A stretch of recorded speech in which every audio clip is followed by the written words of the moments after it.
আল্লাহর প্রতি অবিচল বিশ্বাস এবং আস্থার কথা বলেছিলেন শহীদ প্রেসিডেন্ট জিয়াউর রহমান, সেটাকে মুছে ফেলে দিয়ে উনি সেখানে এমন এক আইন মন্ত্রী দিয়েছেন, আমি বলি আমার ভাষায় সরকারকে ভূতে ধরেছে। ভূতের পা নাকি থাকে পেছনের দিকে, সামনে যত এগোতে চায় তত পেছনে চলে যায়। সরকারে কিসে ধরেছে? ভূতে ধরছে। সরকারের মাথার উপরে চেপেছে বামপন্থীরা। बर्बाद गुलिस्तान के लिए एक ही उल्लू काफी है, गुलिस्तान की हर शाख पे उल्लू बैठे हैं, फिर अंजाम गुलिस्तान क्या होगा।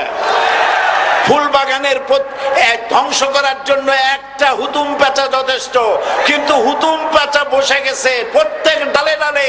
ফুল বাগানের অবস্থা কি হবে আমি কথা বলতেছেন। তিনি বলতেছেন ধর্ম ভিত্তিক রাজনীতি চলবে না।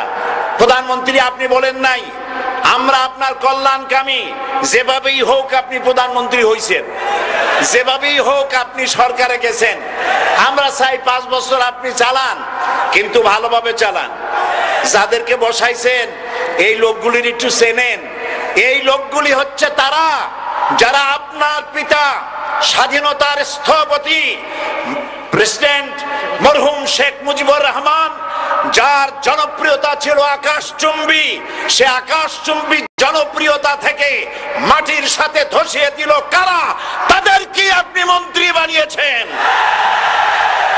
আপনার পিতার যে দশা তারা করেছিল, এরাও আপনার সেই দশা করে ছাড়বে।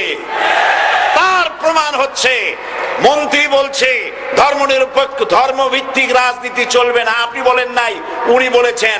আপনি প্রতিবাদ করেন নাই, আপনার প্রতিবাদ না করাটাই ওই বক্তব্য আপনি সমর্থন করেছেন বলে প্রমাণিত হয়ে গিয়েছে। ধর্মভিত্তিক রাজনীতি নিষিদ্ধ ঘোষণা করবার মতো দুঃসাহস করবেন না।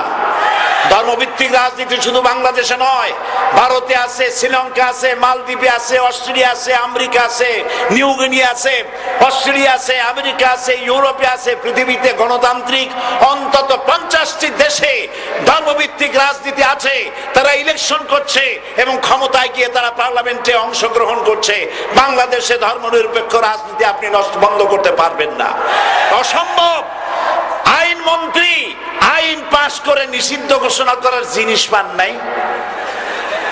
আপনি আইন পাশ করে নিষিদ্ধ করুন, সোনার ছেলেরা টেন্ডারবাজি করতে পারবে না, নিষিদ্ধ। মাস্তানি করতে পারবে না, মেয়েগুলারে SMS করতে পারবে না ফ্রি টক টাইমে, শয়তানি বদমাশি করতে পারবে না, ওজনে কম দিতে পারবে না, খাদ্যে ভেজাল দিতে পারবে না। এইসব নিষিদ্ধ করতে পারবেন না। নিষিদ্ধ করার জিনিস পায় না, ধর্ম নিষিদ্ধ করো।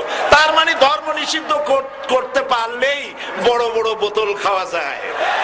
ধর্ম নিষিদ্ধ করতে পারলেই চুরি করা যায়, ডাকাতি করা যায়, বদমাশি করা যায়। আমার সম্মান জামাত ইসলামী জিন্দাবাদ, বীর চট্টলা জিন্দাবাদ। এখন বক্তব্য রাখছেন